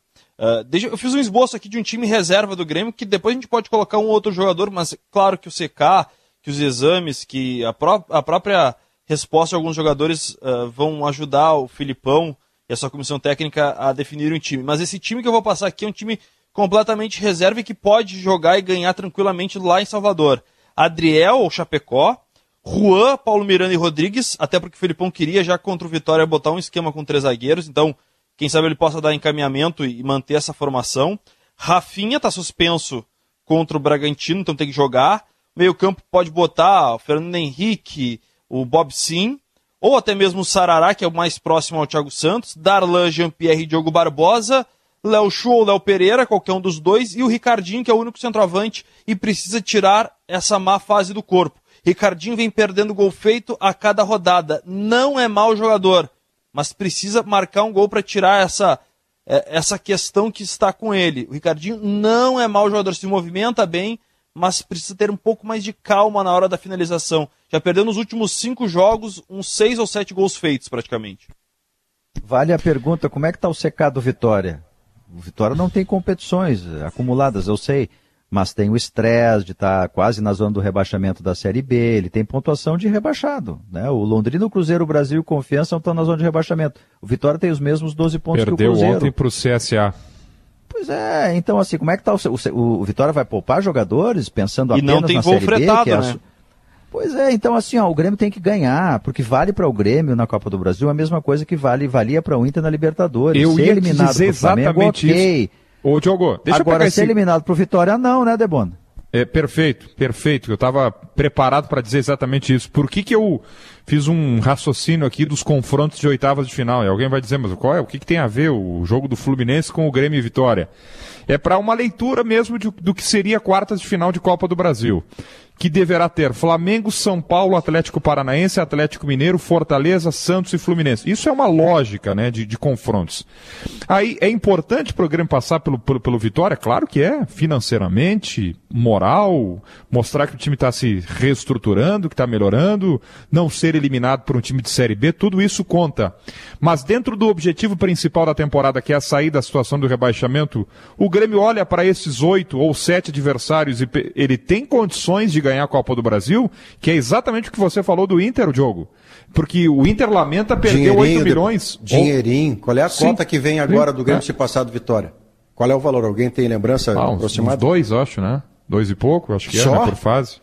Não, acho que já é mais grana. Não, é mais. Eu não estou lembrando o número aqui. O Inter agora na Copa da Libertadores eram 8 milhões. A Copa do Brasil... É dólares, né? Não, pois é, mas eu 3 digo... 3 milhões e 4... quase 3,5. Já me mandou o Bertoncello aqui. 3 milhões de... reais? Para passar do Vitória. Sim. Pois é, então o valor é esse. É menor do que não cair, claro, se você me argumentar. Se você me argumentar, não, mas o que é melhor? Não cair ou ganhar 3 milhões e 400? Claro que é melhor não cair. A minha dificuldade é, rapaz, e se você é eliminado também pelo Vitória? O que vem de a quantidade de piano no seu ombro para carregar? Eu não sei a dimensão. Aí voltamos à expressão muito espirituosa e feliz do Diogo. O que vem depois do porão e do subsolo? Vem o pré-sal emocional. Se eu vou jogar com o Bragantino, vou pontuar com o Bragantino. Não, amor, se você pontuar com o Bragantino, adeus tia Chica, você vai ter que ganhar do Bragantino. Depois vem quem? Pô, ainda tem jogo atrasado. É contra o Cuiabá. Um é contra o Cuiabá, o outro é contra o Flamengo. Então, oremos. É isso. Olha como a vida se repete, Debona. Tem que passar Eu sou mais pessimista que o Debona. Mas eu fui pessimista. Onde é que eu fui Não, pessimista? é que a tua frase foi a seguinte, Debona. Com os clubes passando e o Grêmio passando pelo Vitória, é difícil dizer que vai ganhar a Copa do Brasil. Pra mim, se o Grêmio passa do Vitória, não é favorito contra nenhum dos outros. Se os favoritos passarem, São Paulo, Fluminense, Flamengo, Atlético Paranaense, Fortaleza, Atlético Mineiro e Santos. Mas em algum momento entraria o Grêmio, pentacampeão da Copa do Brasil, e por mais que uma competição de mata-mata, ela prevê algumas surpresas, mas para ter surpresa tem que jogar minimamente bem, tá organizado, né? E, pois é, não sei se um Grêmio e Fortaleza, se de fato o Grêmio seria favorito, né? A gente viu o Grêmio e Fortaleza no Campeonato Brasileiro, né? Pois a gente viu como é que foi. Olha como a vida se repete, né? O Chapecó pega pênalti nesse jogo. E o Grêmio também perde pênalti ali, um pênalti achado, né? Que foi pênalti, mas o Grêmio não merecia ganhar aquele jogo. Eu fiz América e Inter no dia, mas eu lembro o relato de vocês que o Fortaleza foi muito superior ao Grêmio em plena arena. Não existe mais jogo fácil para o Grêmio nesse Campeonato Brasileiro. Não vai ter. Até o final, mesmo que o Grêmio saia, vai ser de enormes dificuldades. Mas olha como a vida se repete. Para muita gente, o Inter em 2016, se não tivesse apostado em chegar numa final de Copa do Brasil, mesmo preservando alguns titulares, o Inter jogou sem peso aquela Copa do Brasil e por pouco não fez a grande decisão contra o Grêmio. Por muito pouco o Inter não tira o Atlético Mineiro na semifinal e não chega à grande decisão. Se o Inter não tivesse apostado, mesmo que indiretamente na Copa do Brasil, o Inter teria se livrado da queda da Série B. Nesse ano, a Copa do Brasil, pelo menos, se o Grêmio cair antes, vai ter mais tempo para focar. Mas, gente, o Grêmio tem que pensar exclusivamente no Brasileirão. Não tem outra alternativa. A Copa do Brasil vai ter ano que vem. Mas de novo, pode ano que vem pensar, pode não ter Série A. Simon. Ele só tem que eliminar o Vitória. É um jogo. Não acho. O Grêmio não tem bola hoje. Não vejo o Grêmio com a perspectiva de passar pelos outros adversários. O Grêmio, se tiver a Copa do Brasil nas quartas de final, eu também acho que não. Vai até as quartas, que seja. Eu também acho que não. A questão qual é a garantia vitória, que se o Grêmio for eliminado na Copa do Brasil, ele vai se livrar do rebaixamento? Não tem nenhuma garantia. O Grêmio vai jogar um futebol pobre que nem jogou contra a LDU lá em Quito, vai se esperançar todo e não renasceu. O Grêmio precisa jogar futebol, melhorar seu nível de atuações, melhorar também a autoestima dos jogadores, do plantel, a confiança da direção para os jogadores também. Isso tudo o Grêmio tem que entrar para ganhar. Vitória vai na direção contrária. O Grêmio foi mal por causa mas da tem LDU. ganhar com autoridade, não jogar do jeito que jogou por uma bola contra a LDU e achar que está tudo bem. Não pode repetir o comportamento contra a LDU, né? Intermediária de defesa, 90 minutos na arena. Assim como o Simon também, acredito que o Grêmio tem que... Desculpa, Diogo. O Grêmio tem que passar pelo Vitória para ganhar confiança pro Brasileirão. Acho que esse é um ponto fundamental. E passa muito pela mentalidade do comando e de quem vai estar em campo. Tem jogador que precisa mostrar mais e o próprio comando do time, com o Filipão, ele deu boas notícias em algum momento com a entrada, por exemplo, do Fernando Henrique, agora com a alternativa do Guilherme Guedes, mas não pode regredir. Eu vi o Simon falando da escalação e eu temo, por exemplo, que o Filipão, ao invés de dar chance ao Darlan, dê novamente ao Lucas no meio-campo. Deixe o time mais fechado. Continue com os 3 zagueiros que não tem saída de jogo. Então, são essas situações o medo de perder faz com que o Grêmio não consiga ganhar. Então, esse temor de deixar a situação ainda pior pode dificultar ainda mais a situação do Grêmio. Não, é só para referir, porque o Grêmio contra o América tinha vários jogadores descansados. Rodrigues descansado, Paulo Miranda descansado, Juan descansado. Quem mais? Guedes. Douglas Costa descansado, Guilherme Guedes, e não ganhou, que o problema do Grêmio é futebol, né? Que o Grêmio não está rendendo. Eu concordo com o Maurício. Eliminação pro Vitória, Simon. Eu entendo o que tu está dizendo e concordo com isso. O Grêmio tem que pensar no Campeonato Brasileiro. O Filipão já disse isso, né? Sul-Americana não era o mais importante pro Grêmio. Mas eu acho que tem um limite, assim, para você ir perdendo e tomar pancada, sabe? ser eliminado pelo Vitória. Sim. Vitória tem pontuação de rebaixado para C hoje. Né? Eu acho muito pesado. Diogo, eu concordo com vocês nesse ponto, mas assim, moralmente, o jeito que o Grêmio caiu para a LDU também foi muito feio. Ah, mas o pênalti também, para mim, não houve o pênalti. Eu concordo com a análise do Diori. Gente, o Grêmio perdeu depois de estar duplamente em vantagem. Vencer fora de casa, que era mais difícil, e ainda abrir o marcador. O Grêmio cedeu a virada em circunstâncias semelhantes ao que tinha sido na pré-Libertadores para o Independiente del Valle. E o Grêmio cedeu de novo.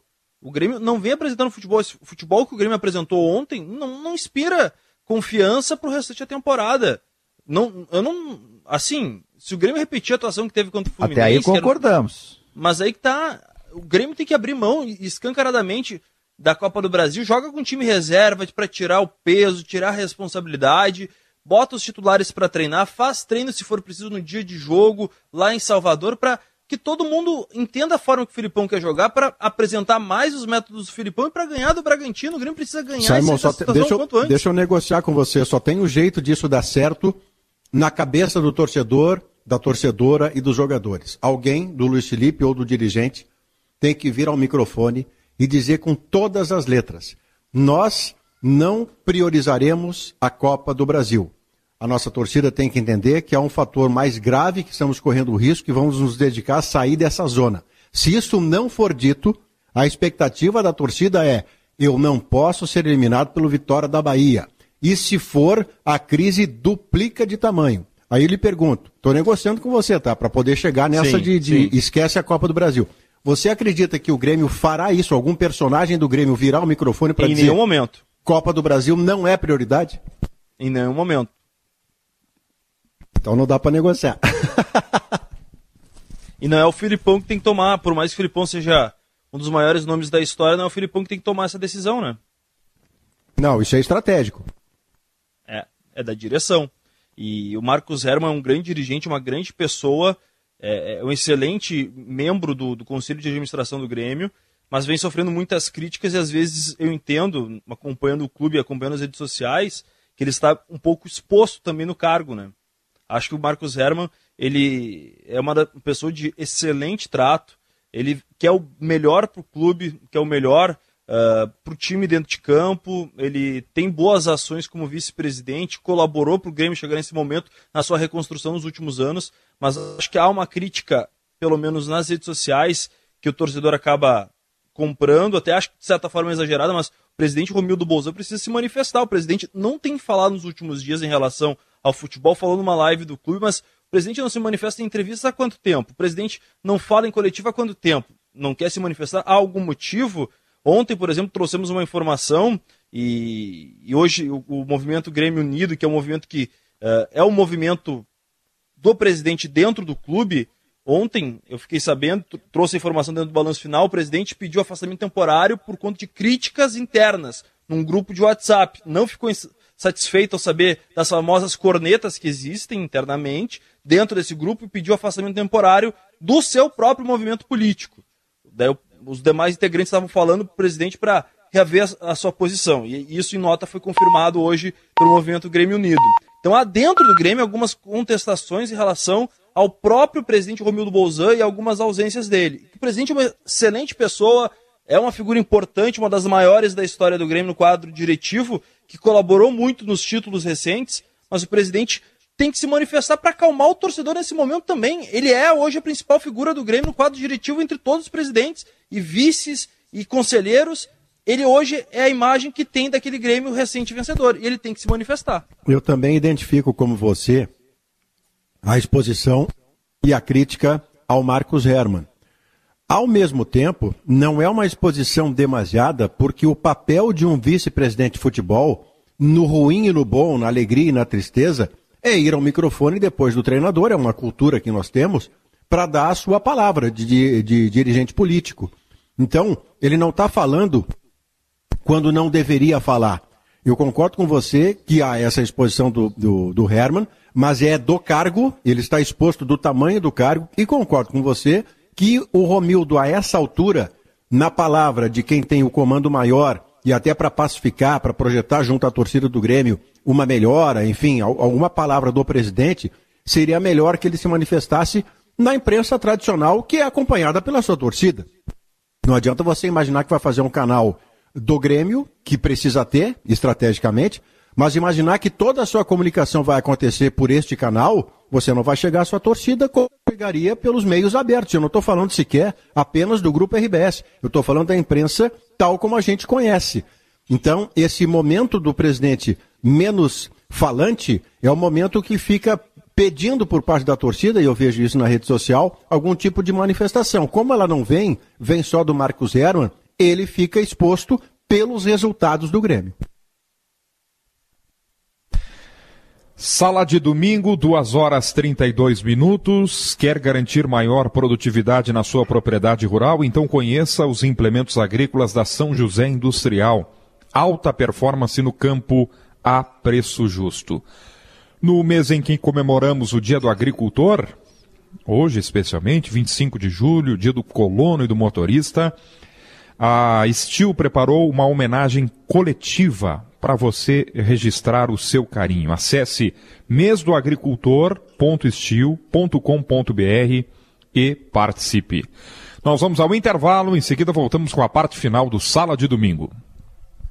Pão de cebola, o delicioso lançamento da Santa Massa. Além de ser crocante, o pão de cebola da Santa Massa não tem alho, mas sim um incrível recheio de creme de cebola que vai conquistar o paladar da família toda. Ele é ideal para deixar os lanches do dia a dia e os churrascos ainda mais saborosos. Você vai experimentar pão de cebola Santa Massa. Isso muda o seu churrasco. A Steel tem o orgulho de estar junto de quem faz a agricultura ir em frente todos os dias. E no mês que comemoramos o Dia do Agricultor, nossa homenagem vai para aqueles que amam estar junto da terra e sabem que no campo o tempo passa de um jeito diferente. Pros da Santa Massa, pão crocante recheado com creme de cebola, você precisa experimentar. Unimed Porto Alegre, cuidar de você, esse é o plano. O Grêmio permanece na penúltima colocação do Campeonato Brasileiro. Os seus jogos atrasados ainda, né? Mas numa situação muito atrasada. Isso sim é a situação do Grêmio no campeonato.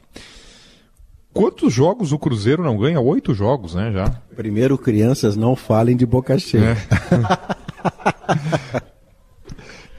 Cruzeiro não ganha no campeonato. Bom, o Cruzeiro é um time, e aí quando o Luiz Felipe esteve... Só.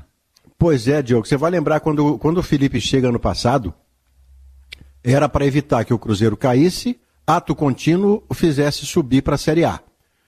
Como ele não subiu para a Série A, ficou uma ideia de que o Luiz Felipe não tinha dado certo no Cruzeiro, e eu discordo dela. Se você pensar no que tem sido o Cruzeiro nesta temporada, deu certo o Luiz Felipe ao evitar o rebaixamento para C. Porque vem o ano seguinte, já no segundo ou terceiro treinador do ano seguinte, e o Cruzeiro segue perto da zona de rebaixamento da B para C, significa que o Luiz Felipe, ano passado, salvou o Cruzeiro da C. Ele deu parcialmente certo, não totalmente certo, porque não subiu para A. Então, o papel que o Luiz Felipe tem aqui, acredito que vai ter que corrigir o rumo da sua prosa, não pode ser reativo do nível que foi ontem, por exemplo, só. Não pode, nem contra a LDU, nem contra o América Mineiro, porque aí ele só pontua e só pontuando o Grêmio cai, o Grêmio tem que vencer. E a vitória contra o Fluminense, eu estava no jogo, fiz a transmissão e disse ao final do jogo, foi uma vitória aleatória. O mérito do Grêmio foi de se defender bem, porque o Gabriel Chapecó nem tocou na bola, mas o gol sai num pênalti em que o Alisson está saindo da área com a bola. Não era nem ele sem perceber. Então, aquele jogo não era sinal de melhora do Grêmio como um todo. Era só o Grêmio se defendendo melhor pontualmente. 3 dias depois, ele nem se defende bem, ele só fica atrás da linha da bola, tampouco ataca bem, porque ele tem 2 bolas no jogo inteiro. Então o Luiz Felipe é capaz de tirar o Grêmio do risco da B, mas vai ter que melhorar o seu discurso e a sua prática. É que também 2 goleiros não dá para botar, entende? Eu quero insistir nessa ideia da obsessão do Grêmio em fechar a casinha.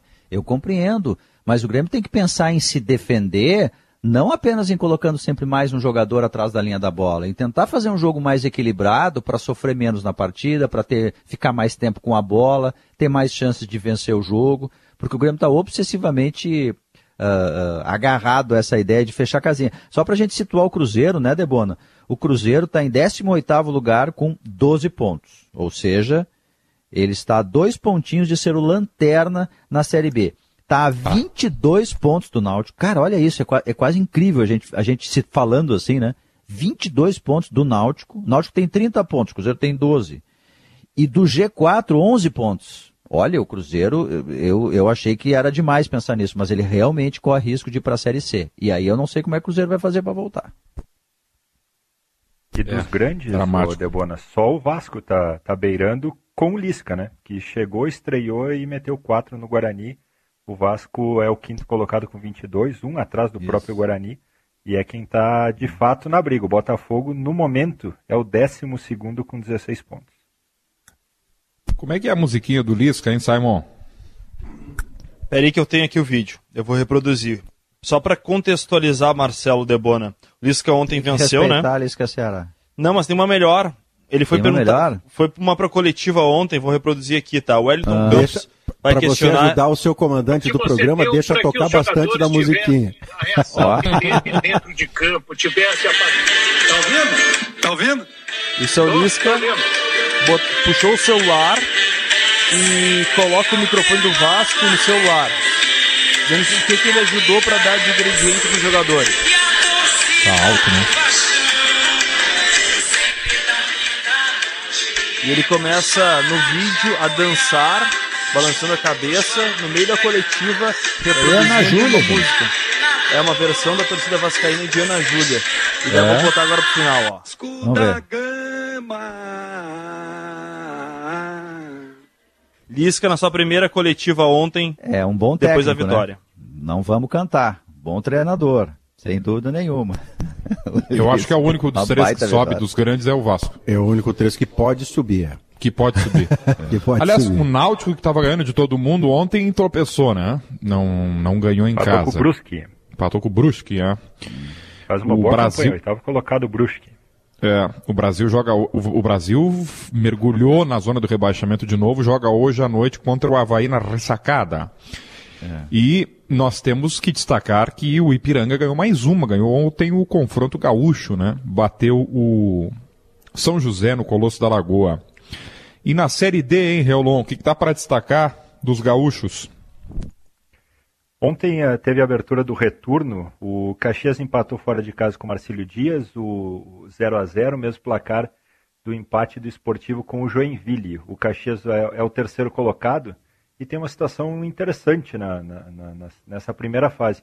O Caxias ganhou os 3 jogos que fez em casa, no Centenário, e não conseguiu vencer fora de casa. Tem 2 empates e 3 derrotas. 3 empates e 2 derrotas. Então é uma situação que preocupa pensando no mata-mata. O Caxias deve chegar no mata-mata até com uma certa tranquilidade, mas pensando em mata-mata é uma situação que preocupa o time do Caxias, que foi muito reformulado para essa Série D. Então ainda está em construção o time que agora é treinado pelo Rafael Jacques, que assumiu depois do Gauchão com a saída do Lacerda. A impressão que eu tenho, se eu bem me lembro de campanhas anteriores em que o Caxias tentava subir de série, o seu problema de jogar fora de casa não é deste ano. Ele tem tido dificuldades. Não. Eu vou lembrar desde o tempo do Pingo, fazendo aquele trabalho maravilhoso no Caxias. Depois veio o Lacerda, que fez ainda mais, porque foi vice-campeão gaúcho. Toda vez que o Caxias tentou subir de série, o seu problema foi jogar fora do Centenário. É isso aí. O Caxias tem uma dificuldade já nos últimos anos de ser, em outros anos teve grandes campanhas na primeira fase e daí pecava no mata-mata, especialmente fora de casa. Então é uma situação que preocupa a longo prazo. O Caxias agora tem mais 6 confrontos nessa primeira fase, 4 dentro de casa, vai enfrentar o Cascavel, o Joinville, o Esportivo, 3 times. Joinville é domingo, né? No próximo domingo, Caxias e Joinville. E, então é um confronto direto para quem sabe ficar ali em primeiro ou segundo e ter uma vantagem de decidir em casa. Eu acho que esse é um ponto principal pensando num primeiro mata-mata. E daí depois tem os confrontos contra o outro grupo, que daí pode pegar Portuguesa, pode pegar Madureira, mas tem, por exemplo, a Portuguesa, time tradicional de São Paulo, como possível adversário na próxima fase. Então, nesse raciocínio aí correto de como o Caxias é melhor em casa, e ele tem que chegar em segundo do grupo 8, O Joinville hoje é o segundo com 16 pontos, o Caxias tem 12. O Caxias joga com o Joinville em Caxias do Sul. Tem que ganhar esse jogo, porque daí ele vai lá para primeiro, segundo lugar, vai disputar de fato, e aí traz a decisão dos matas para o Centenário. Que trabalho do Ipiranga de Erechim, né? Desde o Campeonato Gaúcho, eu lembro do Ipiranga jogando no Beira-Rio e criando dificuldade para o Inter até cansar. Quando cansou, acabou perdendo o jogo 4-2, se não me engano, foi o placar final. Mas já naquele Ramírez, momento... né? Isso. Já naquele momento apontava uma ideia de time que não é de reação. Era um Ipiranga que fustigava o Internacional do Beira-Rio marcando alto. Se não me engano, fez um gol assim, numa tomada de bola lá perto de um zagueiro do Inter. E o trabalho do treinador, eu não me lembro se Marco Rocha, o segundo. Não, como é o primeiro nome? Júnior Rocha. Júnior Rocha. Eu lembro do Rocha porque é um trabalho sólido. Foi o que eu pude arrumar para esse domingo, né? Aliás, de 2 anos já, batendo na trave da C para B, né? Sempre na trave, né? Faltando gol, e teve uma trave aí que, bom... Ano passado. Ano passado, né? Que deu um azar o Ipiranga, Remo, conversando com os colegas lá de Erechim e também a própria direção, há um consenso que ano passado o modelo da Série C mudou.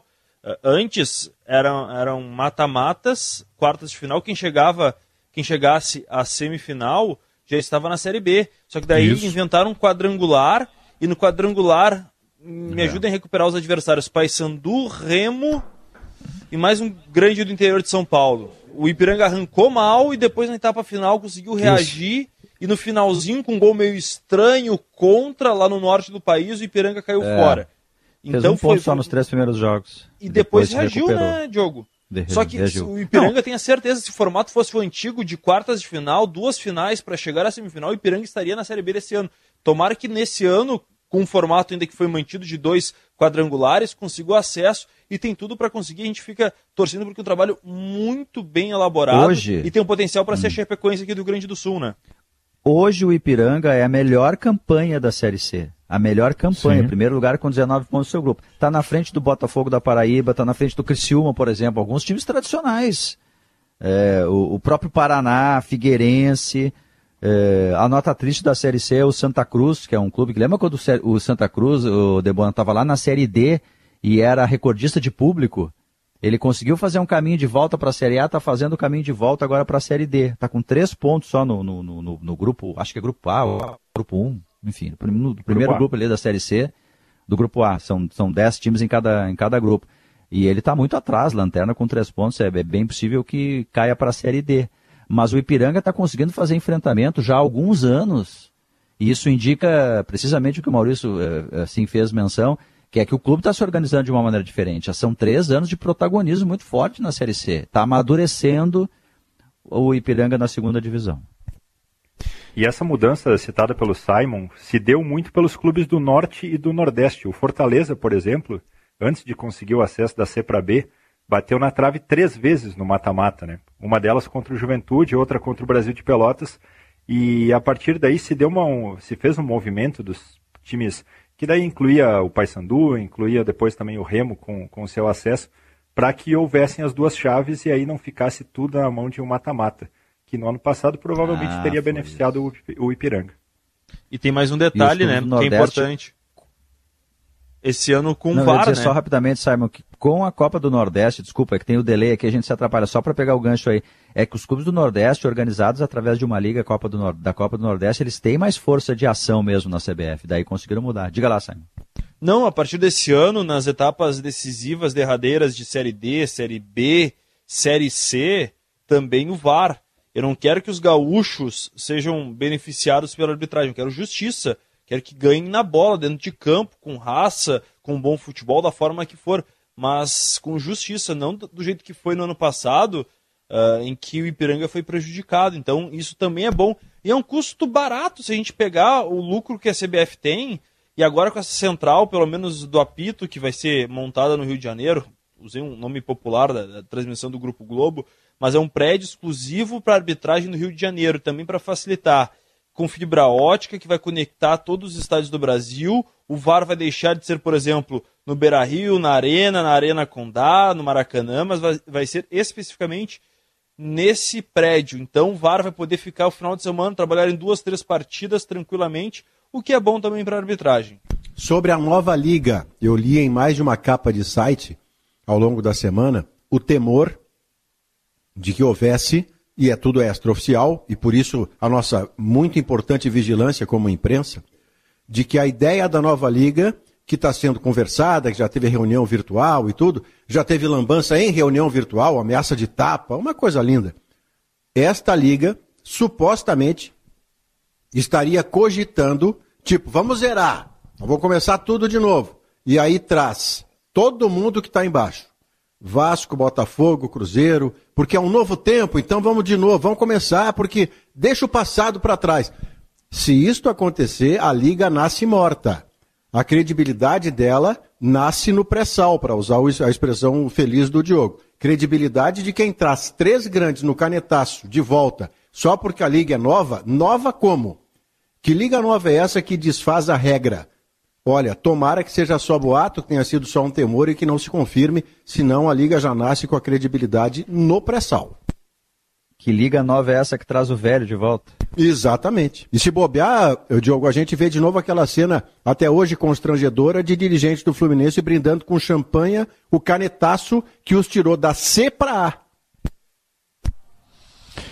2h51, todos os domingos a gente reserva o tempo para escolher o lance da rodada e nós temos hoje um cenário muito parecido, para não dizer igual, em se tratando de dupla Grenal, porque foi uma semana marcada por eliminações e em jogos em que os times abusaram em perder gols. Vamos lembrar que o Grêmio teve a condição de fazer um 2-0 com o Léo Pereira e o Inter incontáveis oportunidades, né? Gol 2-1. 2-1, perfeito, é segundo tempo, né? 2-1, isso. E o Inter, muitos gols perdidos, pênalti perdido. Então, Grêmio, eliminação na Sul-Americana e gols perdidos. E adivinha o que é de Inter, Diogo Oliveira? Eliminação na Libertadores e gols perdidos. Dá para escolher um lance da rodada de Grêmio e de Inter, embora muito parecidos os dois? Eu acho que no caso do Inter foi mais dramático, assim, sabe? Eu acho que o pênalti perdido pelo Edenilson, por tudo que representou, ele que tinha acertado os últimos 14... como emblema assim, desse cenário do Inter de eliminação. Teve também a lembrança do Olímpia lá atrás, aquela eliminação na outra Libertadores de 89. Eu acho que a eliminação do Inter foi mais doída, até porque pelo que representava para o Inter. Bruno Flores. Eu vou concordar, Debona, com o que disse o seu Maurício.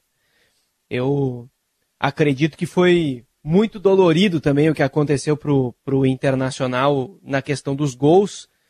E imagino também que a eliminação tenha pesado bastante para o Grêmio no aspecto anímico, ainda que tenha sido também uma eliminação pesada para o Inter. Simon Bianchini. Peço que repita, tive que reconectar para diminuir o delay, Debona. Eliminação na Sul-Americana e gols perdidos, eliminação na Libertadores, gols perdidos. Eliminações. Maurício Reolon. Também as eliminações têm um peso muito grande, não só no aspecto de resultado, de financeiro, de sequência das competições, mas também na projeção do futuro. E aí, por mais que os gols perdidos pelo Inter sejam uma rotina nas últimas partidas, a eliminação pesa mais. Maurício Saraiva. Eu vou no voto do Diogo, que é a síntese dos dois, né? O pênalti perdido pelo Edenilson é a eliminação do Inter. E é assim o resumo daquela quantidade enorme de gols que o Inter perde. E aí quando vem a cereja azeda do bolo, você perde um pênalti. Tá melhor que o adversário já é segundo tempo. Se fizer aquele gol, muito improvavelmente o adversário vai buscar você. Então, o pênalti que o Edenilson perde, e aí entra no item gols perdidos, é a eliminação colorada. Eu vou nos gols perdidos. Sala de Domingo. Parceria Santa Massa, Unimed Porto Alegre, Calçados Pegada, Farmácia São